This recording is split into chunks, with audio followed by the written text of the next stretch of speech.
The information technology, the future of information technology, what's likely to happen, and what does it take for somebody to be successful in tomorrow's world? Because I think, we today talk about IT revolution in India. I, for one, do not believe that we have managed to achieve that position yet. I don't think we are still an IT superpower. We are not, in my opinion. And there are reasons why I believe that we are not. I'll probably talk about them shortly. But I think the important thing to realize is how did we get here? And I think I want to give you a historical background, because we all hear about there are quite a few jobs, and whether J2E is important, .NET is important, or embedded software has more potential, and what is likely to take you to the United States, and so on and so forth. I mean, there are all kinds of things that go on, and I have, having worked with companies like Patni, Sintel, L&T as CEO or MD, and managing thousands of people, I could clearly see the aspirations of the software engineers. But I think, how did we get here? And it's very interesting to know. I'll start from a very interesting proposition of cosmology. The universe got created 14 billion years ago.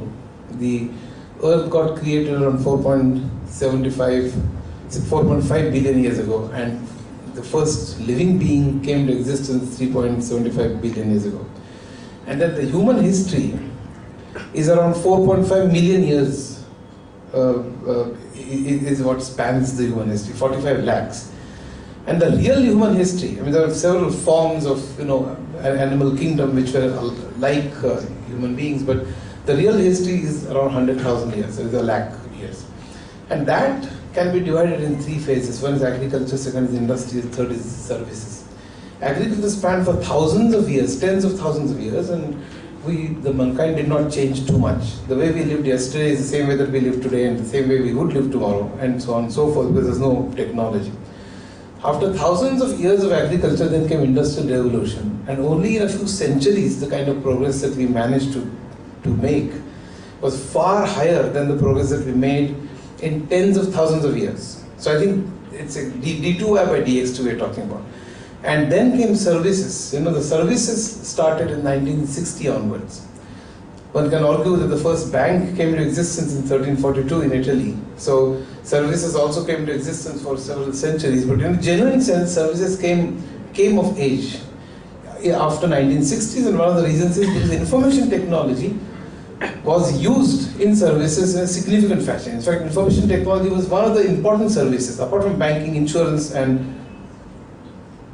so on and so forth. IT was one of the main proponents, one of the main propellers of the services sector. And I think the important point that I'm trying to bring about is only in the last 4 or 5 decades that the progress that we made in services sector was far, far higher than the progress that we made in several centuries in industries, and which was in turn far higher than several tens of thousands of years in agriculture. So it's D2Y by DX2 that we're talking about, not DY by DX. So the rate of growth, rate of change is very, very high. And that's the reason forecasting of any kind is becoming so much more difficult.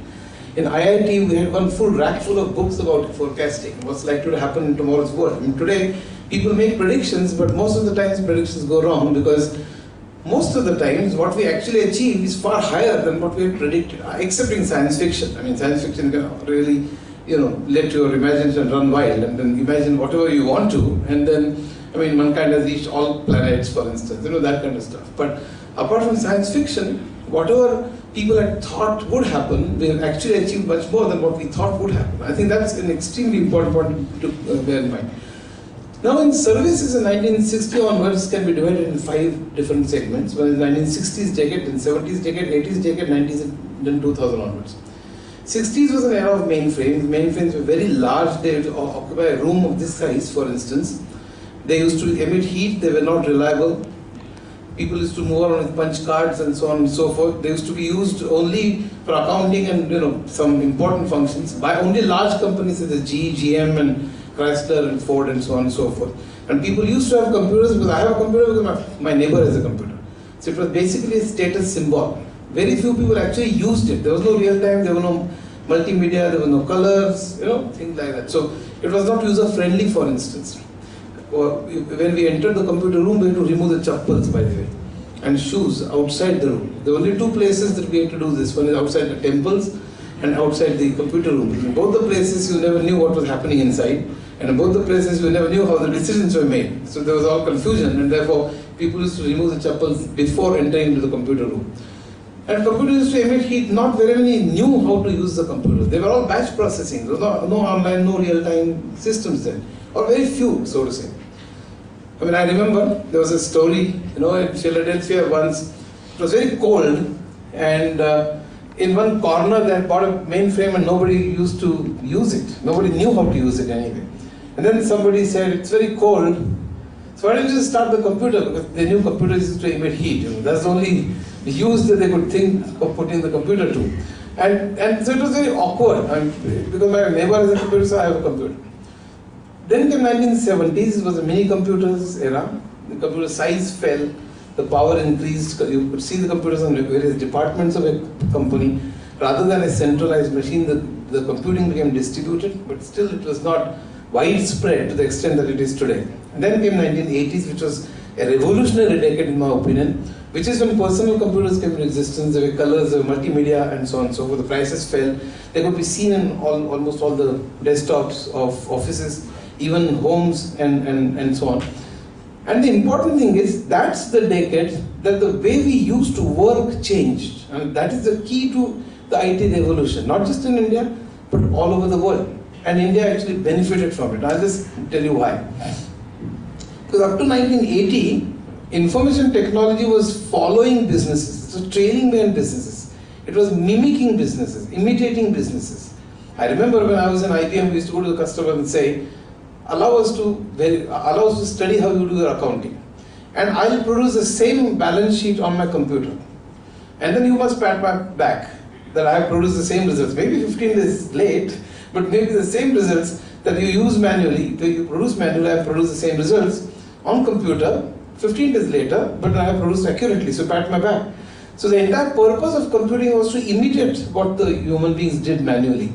There was no other purpose of computing. But then what followed after 1980s, that because of the computing power, sheer power, and the facilities with multimedia, color, and connectivity and networks, which developed in 1980, and of course the whole revolution started from the beginning, ARPANET and internet and so on, we know the history, but essentially in 1980s, the power of computing became so apparent and important and visible that people could start thinking of new applications.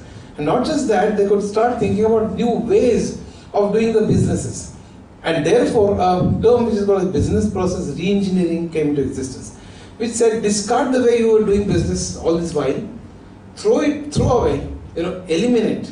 Obliterate is the word that is used normally in the re-engineering the corporation is an excellent book, which anybody should read it. And they said obliterate the old processes and bring in the new process. Don't just modify it, don't just tweak it, don't just improve it by 5-10%. Throw away the old process and bring in the new process of doing the same thing entirely differently in a revolutionary fashion. ATM is one example. But then banking, earlier you used to tell a clerk, you used to go stand in the queue, and then your turn came, then presented your token, then withdrew or took away the cash or deposited the cash. With ATMs, the way you deposit the cash or withdraw or withdrew the cash completely changed. It just did not improve by 5%. It changed entirely, completely. Take animation for instance. In Walt Disney's time in California, he had employed hundreds of artists. I'm sure you're IT professional, so I don't need to tell you how animation works. Because you have to draw hundreds of pictures by the time the cat moves from one end to the other.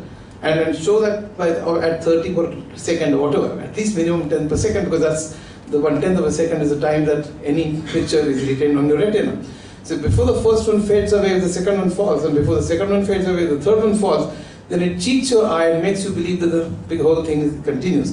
And that's what you used to do, is to have a picture of a cat at one end of the wall, then another picture with a cat having moved a little bit, then a third with the cat having moved still a little bit, and so on and so forth, and draw such hundreds of pictures, shoot them, and then show them at 30 per second, or whatever that speed is, which is more than 10 per second, which is why you could cheat your eye and make you believe that it is a continuous picture, because all the Tom and Jerry films and so on were made this way.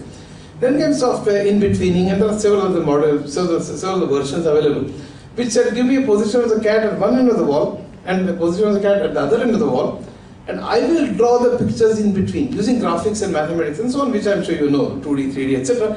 And then graphics, using graphics, you can draw the intermediate pictures, which is why it was called in-betweening. And that really did away with the entire, all the hundreds of artists which are drawing pictures in Disney's time. So what did they do? What did the tailor class do? After CAD-CAM came, what did the draftsmen do? When I was in IIT, we used to take T-square and draw the drawings of various parts. We didn't do it, of course. So somebody who had done it, maybe age-old, and then all the badges copied it, as you know, the last topo and so on. But essentially, whosoever that first, original person was, he did it. He did a great service to the entire batches and generations. But the point is that, with CAD-CAM, the entire design process was revolutionized. The old process was obliterated, it was thrown to the dustbin. It was not changed or tweaked to by 5-10% improvement, and that's the point I'm trying to make. Now, what happened in such a case is that in the United States especially, if you do not use computing, then you were thrown out of business and competition. So until now, using computers was luxury. It was basically a sidekick. It was kept in some corner. The department was called MIS or IBM department in the 1970s. Now it came to the forefront. It became leading. It started telling businesses how to do business differently. And if you don't use me, then you will not be efficient. You will not be cost effective. You will not be profitable, and therefore you will be thrown out of business. So Ford started using it. In fact, GM first. And if GM used it, Ford had to use it. If Ford uses it, Chrysler had to use it. And that's the wave that caught on in the United States in 1980 onwards, especially in the mid-80s. And that's why there was a huge demand of programmers in the decade of 1980. That's the reason all the TCS, and I was in Patni then, Narayan Murthy just left and started in first and sat in the same chair after a few weeks. In fact, I talked to Murthy and Nandan and so on, they're good friends of mine. So I ran Patni for 11 years after that. We were only 30, 40 people then. Infosys was 20 people. We used to meet every week. It was very small. The whole industry was very small. And we started going to New York and started telling American customers that we know why you need programmers. Because you have such a shortage of programmers because of the reasons that I just now told you. There was a huge wave of computing in the 1980s and 90s. But if you don't use computers, you'll be thrown out of business. So each one wanted to use computers. And we knew that America does not have those many programmers. So we said this is a great opportunity for us to send our programmers to the US and convince them we are good people.